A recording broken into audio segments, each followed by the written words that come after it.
আসসালামু আলাইকুম।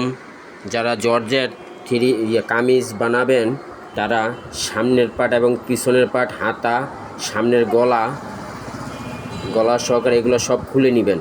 এই দেখেন, এই যে খুলে নিয়েছি, এইভাবে খুলে নেবেন। খোলার পর এই যে সামনের গলাটা অনেক সময় আঁকা বাঁকা থাকে, তেরা থাকে, ওই তেরাটা খুলে নিয়ে সোজাভাবে লাগিয়ে নিতে হবে। সম্পূর্ণ খুলে এই যে নিচের পায়ের এগুলা খুলে নেবেন, ওগুলা ঠিকভাবে লাগানো থাকে না। এই যে সব খুলে নিয়েছি এবং আয়রন করে নেবেন, সম্পূর্ণ আয়রন করে নেবেন। আয়রন করে নিলেই টান হয়ে তারপরে আপনারা কাটলেই কামিজটা সুন্দরভাবে সোজাভাবে থাকবে। আর নাইলে কিন্তু এক সাইডে কম বেশি হয়ে যাবে, বাঁকা তারা হয়ে যাবে। এই যে দেখেন, হাতাও খুলে নিয়েছি। এই যে খোলার পর আয়রন করে এগুলো টান করে তারপরে কাটতে হবে, তাহলে কামিজটা আপনার সম্পূর্ণভাবে